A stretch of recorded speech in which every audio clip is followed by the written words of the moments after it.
Assalamualaikum warahmatullahi wabarakatuh. Salam sejahtera. Jumpa lagi dengan saya Ibnu Akil. Terima kasih sudah mampir di channel saya Developer 101. Pada kesempatan kali ini saya akan membahas mengenai teknik normalisasi di dalam perancangan basis data.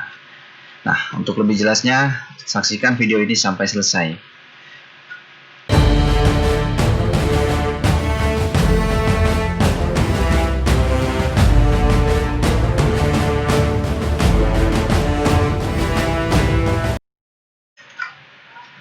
Oke, baik. Kali ini kita akan mempelajari teknik normalisasi ya.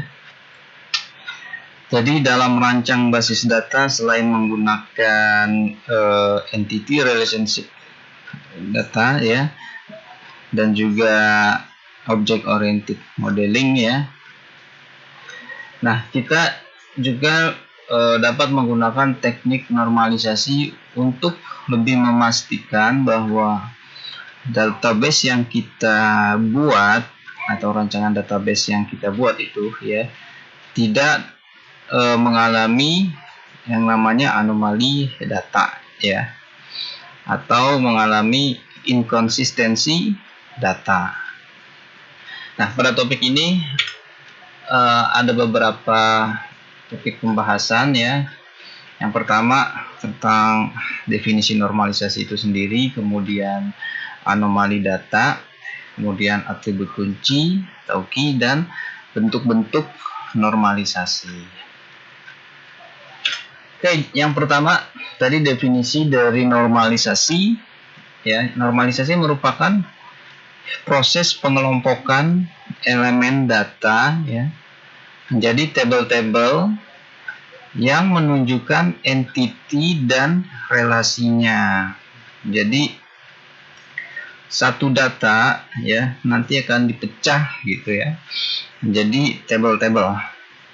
Tapi tabel-tabel itu saling terkait atau saling berelasi ya. Nah, dalam memecah atau melakukan dekomposisi data tersebut ya, ada aturan mainnya ya di dalam teknik normalisasi ini. Nah, yang pertama kita pelajari adalah apa sih yang dimaksud dengan anomali data. Yang pertama ada insertion anomali ya. Kemudian ada deletion anomali dan ada update anomali. Contoh di sini saya akan perlihatkan contoh database. Nah, seperti ini. Ini adalah tabel penjualan ya, tetapi masih dalam bentuk yang tidak normal ya. Nah, sebetulnya ini sudah dalam bentuk normal pertama gitu ya. Jadi ini disebut bentuk normal pertama. Kenapa? Karena setiap kolom atau setiap field di sini ya, setiap itemnya di sini tidak ada yang multi value, semuanya bersifat atomik gitu ya. Yang dimaksud dengan multi value, kalau satu field ini bisa berisi beberapa item, misalkan untuk produk ada HP Samsung ya, terus ada HP Oppo. Nah, ini disebut sebagai multi value ya, dan dia berarti tidak bernilai atomik gitu. Nah, kalau itu berarti belum bentuk normal, sama sekali belum normal.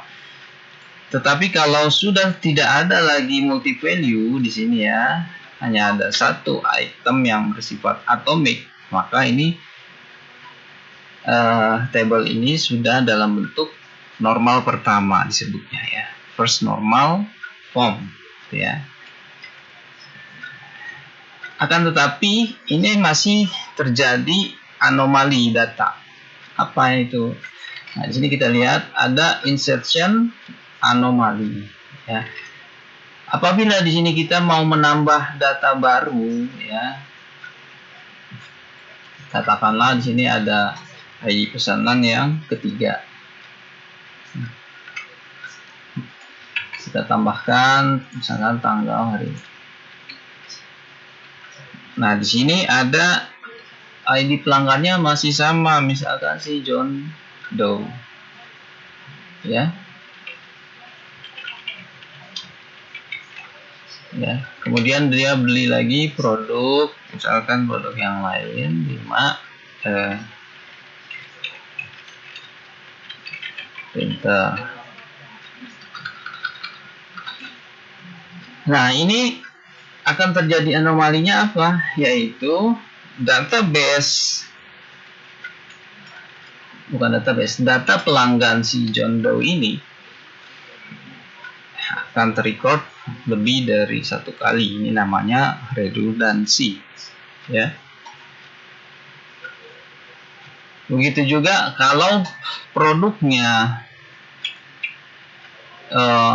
ini di entry lagi, misalkan dibeli oleh orang lain, ini produknya juga akan terjadi redundancy, ya. Nah, ini anomali data ketika proses insert. Namanya insertion anomaly. Sedangkan deletion anomaly itu terjadi kalau kita menghapus kembali nih, misalkan kita menghapus data yang ini. Kalau saya hapus data ini, maka akan terjadi kehilangan data, yaitu data produk printer Epson, ya. Kenapa? Karena ini tidak ada lagi di dalam database, ya. Printer Epson kalau sudah dihapus di sini, maka dia akan hilang, gitu ya. Nah, ini namanya deletion anomaly. Kemudian update anomaly, ya. Nah, update anomaly bisa terjadi kalau kita mengupdate data. Misalkan data printer Epson, kalau ini kita update, atau ini misalkan kita membeli data yang sama deh, produk yang sama. Saya hanya mengupdate data yang dibeli pada tanggal 14 ini. Jadi harganya turun, gitu ya. Nah, ketika saya update yang ini datanya nanti akan berbeda dengan data produk yang ini, ya. Samsung di sini 1,5, di sini 900. Nah, jadi ambigu, gitu ya, datanya. Nah, ini yang dimaksud update anomali, ya. Jadi terjadi inkonsistensi data, gitu ya. Oke, baik, itu yang disebut anomali data. Nah, selanjutnya atribut kunci. Ini sudah pernah kita bahas, ya, sekilas di pertemuan sebelumnya. Yang pertama ada super key, ya. Super key adalah satu set atau lebih atribut yang diambil secara kolektif yang dapat mengidentifikasi secara unik sebuah entity atau table. Nah, kita kembali lagi ke rancangan. Nah, yang dimaksud super key di sini adalah seluruh field di sini, ya, bisa jadi mewakili secara unik, gitu ya. Misalkan gini, ID pesanan, kemudian ID pelanggan dan ID produk, ya. Ini bisa menjadi atribut-atribut yang kita pilih sebagai super key, ya, karena di sini dia mewakili, ya, beberapa kandidat key nantinya. Nah, dia secara unik mewakili, ya, tetapi masih terdapat ketergantungan yang bersifat parsial, ya. Misalkan di sini tanggal pesan bergantung pada ID pesan, ya. Nama pelanggan ya bergantung pada ID pelanggan. Nama produk ya bergantung pada ID produk. Nah, sedangkan harga jual di sini dia bergantung kepada semuanya, pada ID pesanan, ID pelanggan, dan ID produk. Ya.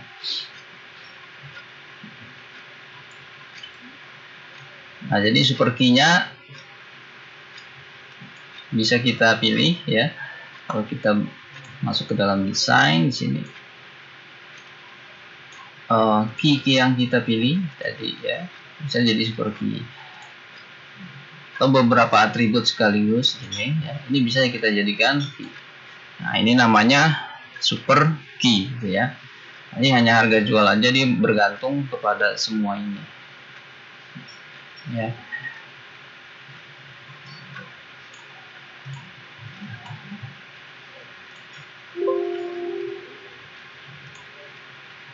Nah, itu disebut super key. Kemudian kandidat key ya adalah setiap subset atribut dari super key yang juga merupakan super key pada subset tersebut. Nah, kita lihat lagi di sini tanggal pesan ya bergantung kepada ID pesan ya. Nah, ini dua bisa menjadi maksudnya tanggal ID pesan ini bisa menjadi kandidat key ya. Kemudian ID pelanggan juga bisa menjadi kandidat key karena nama pelanggan bergantung kepada ID pelanggan. Kemudian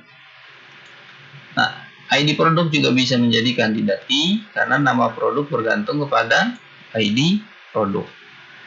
Jadi ketergantungan ini kita lihat, jadi ya key tadi bisa menjadi kandidat key. Misalkan ID pesan, kemudian ID pelanggan, dan ID produk. Ya.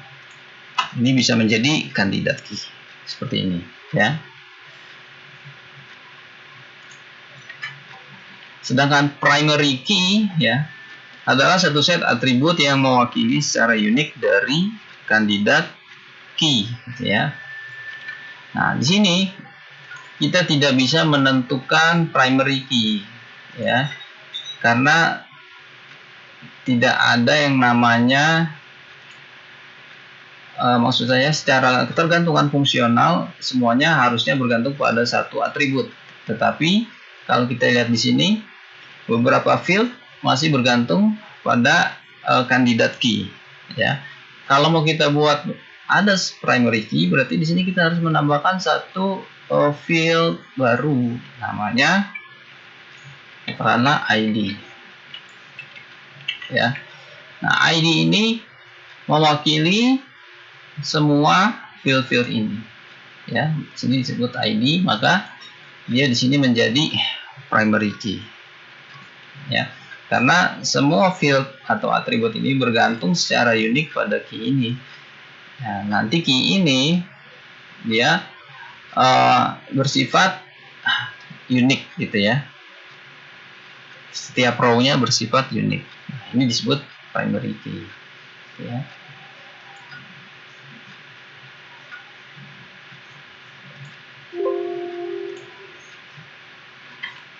Kemudian alternate key, nah ini juga adalah atribut yang tidak dipilih menjadi primary key namun merupakan bagian dari kandidat key, ya. Jadi kandidat key tadi ya bisa kita jadikan sebagai alternate key, ya. Kemudian foreign key adalah kunci tamu di satu table namun menjadi primary key di table lain. Nah, untuk key yang tiga terakhir ini yaitu primary key, alternate key, dan foreign key itu bisa kita tentukan ketika tabelnya sudah dalam bentuk normal kedua atau ketiga. Sedangkan yang kita lihat di sini adalah tabel masih dalam bentuk normal pertama, yaitu tidak ada multi value, ya. Ingat, bentuk normal pertama tidak ada multi value.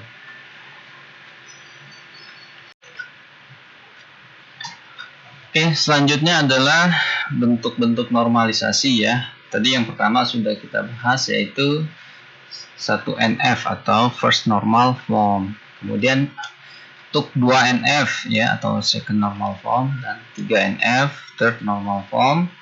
Kemudian ada BCNF atau Boyce Codd normal form.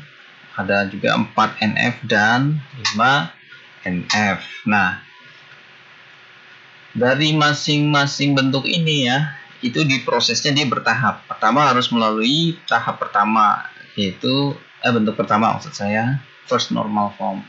Dari first normal form kita akan dekomposisi lagi menjadi second normal form ya. Oke, jadi sebelum kita lanjut ke dalam bentuk-bentuk normalisasi yang kedua, NF, 3NF ya, kita perlu memahami terlebih dahulu konsep fungsional dependensi atau ketergantungan fungsional ya.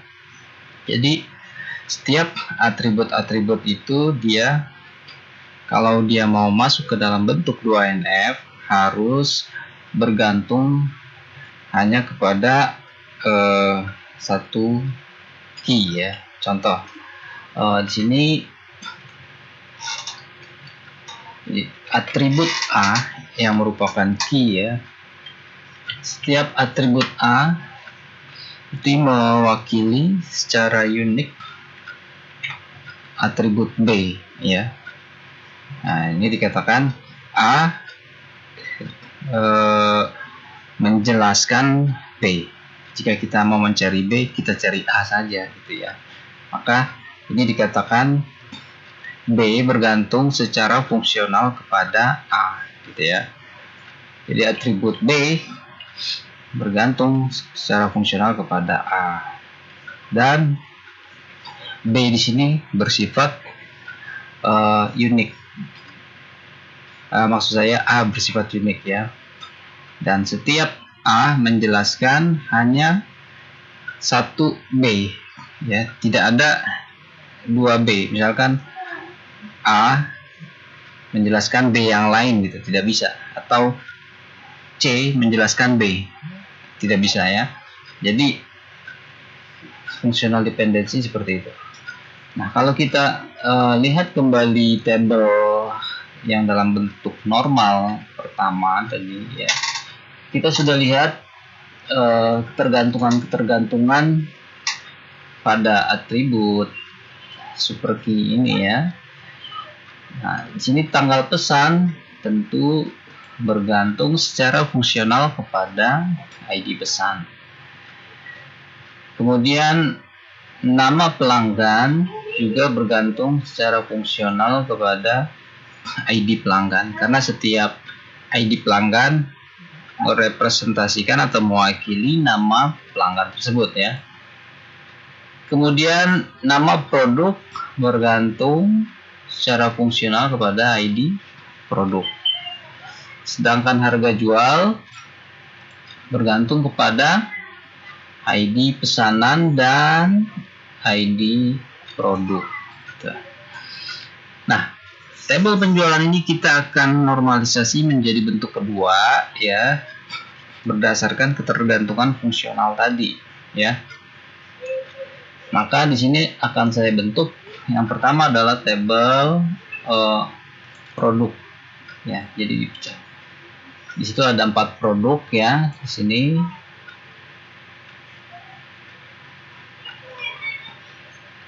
Nah, kemudian ini ada yang tercopy sebentar.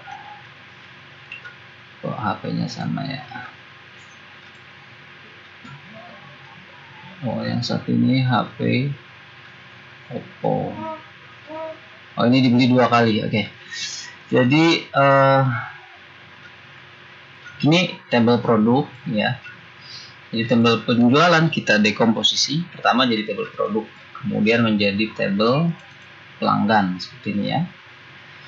Karena di situ ada 2 pelanggan ya, John Doe dan Jane Doe. Kemudian produknya jadi 4. Nah, yang ketiga apa nih? Tabel pesanan. Nah, tabel pesanan ini berisi ID pesanan, tanggal pesanan, ya, itu ada ID pelanggan, ID produk, dan harga jual. Nah, setelah kita dekomposisi, nah inilah bentuk kedua ya. Dari bentuk pertama tadi penjualan, kita dekomposisi menjadi 3 tabel, yaitu produk, pelanggan, dan pesanan.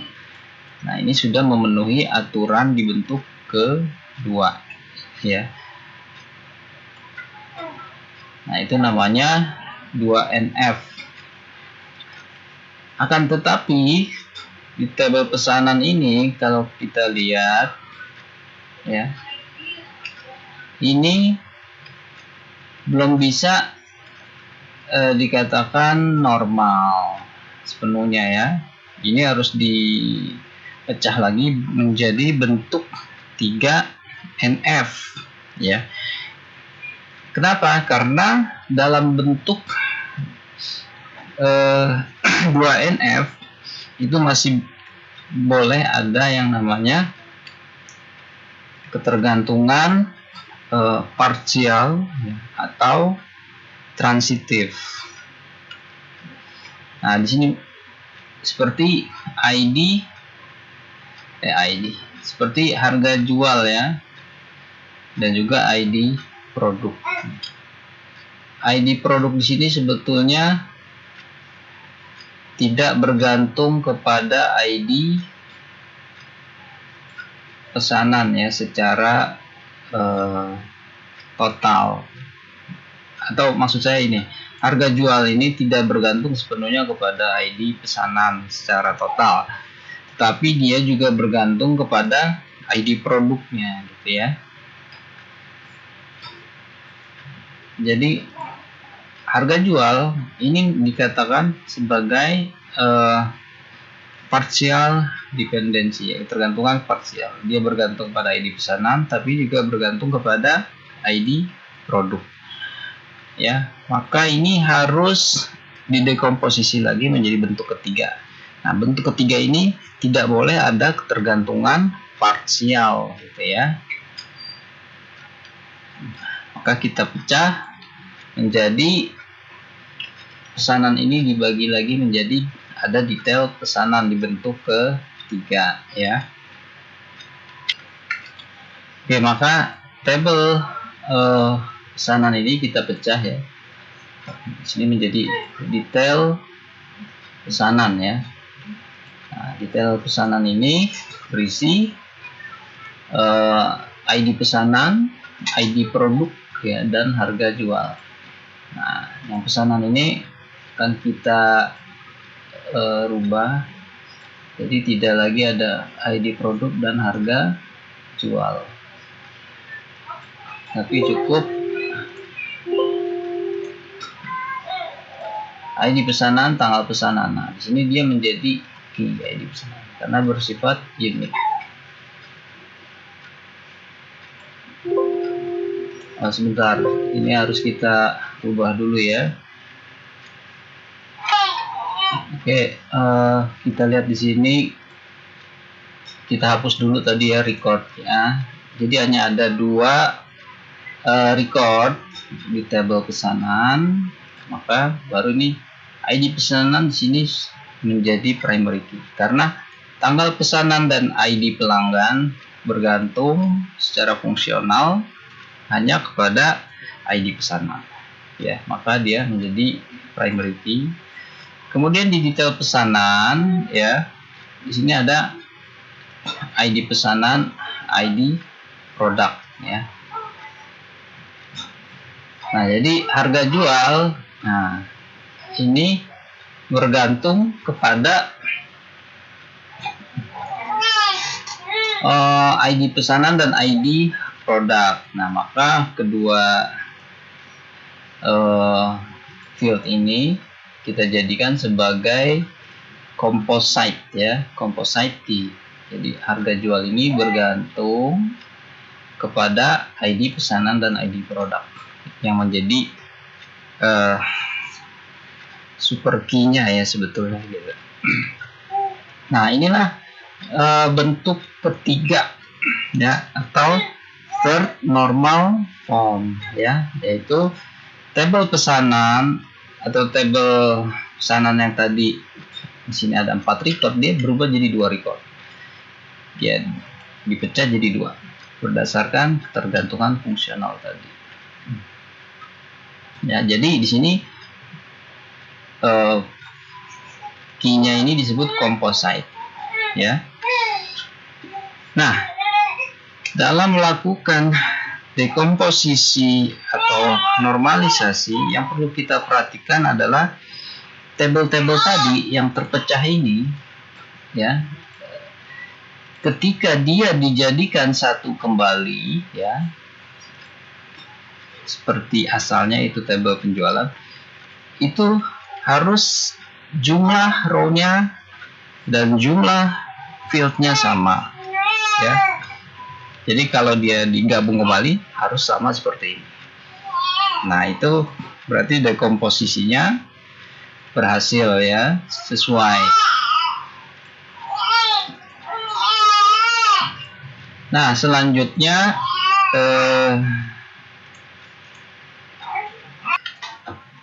sekarang kita tidak perlu merancang sampai bentuk keempat atau Boyce code normal form, ya. Di sini kalau dia sampai bentuk ketiga sudah cukup normal, ya, itu sampai bentuk ketiga pun sudah oke. Sekarang kita buat relasi, ya, di sini, ya, relasi antar tabel tersebut, ya. Nah, kita buat relasi di sini, relationship.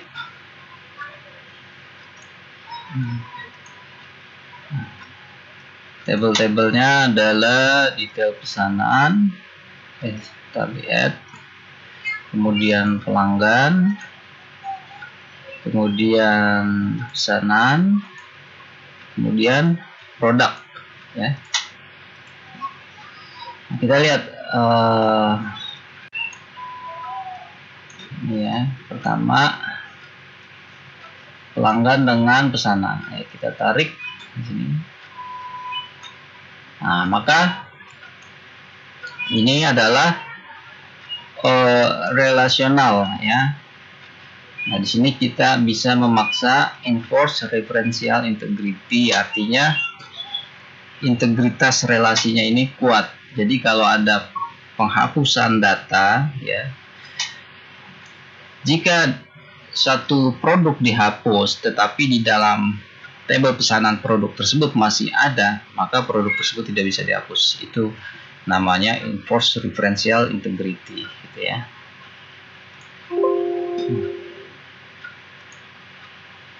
Sebentar. ID pelanggan.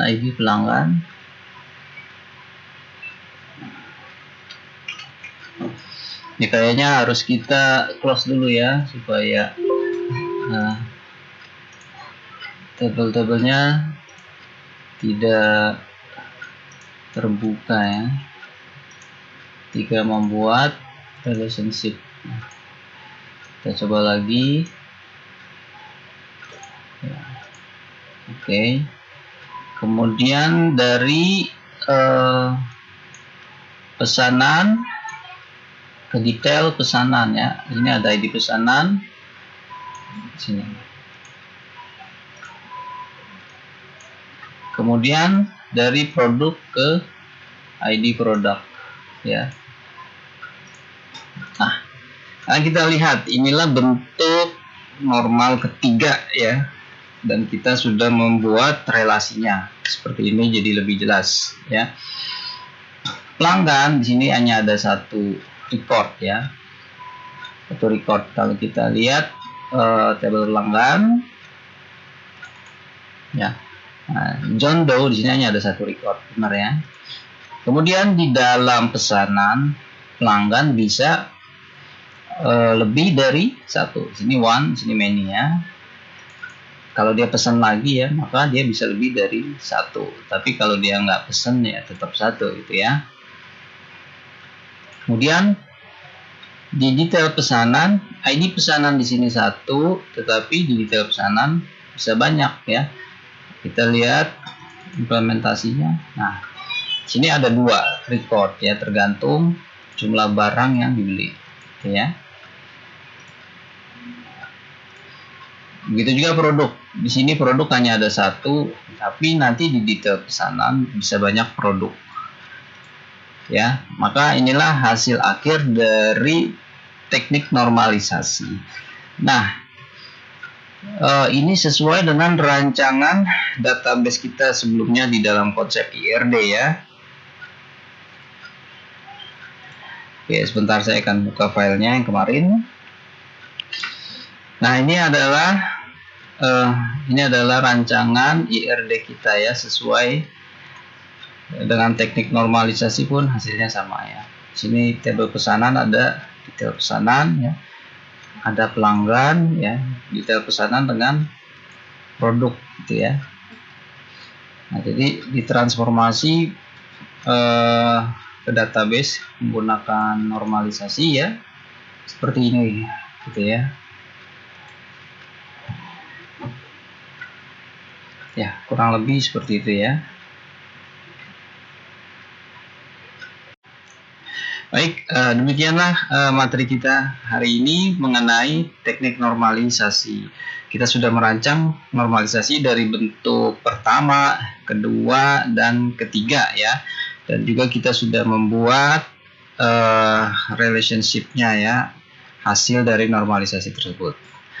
Jika Anda merasa video ini bermanfaat, silakan subscribe dan like ya, agar mendapat notifikasi video-video berikutnya. Sampai ketemu lagi. Wassalamualaikum warahmatullahi wabarakatuh.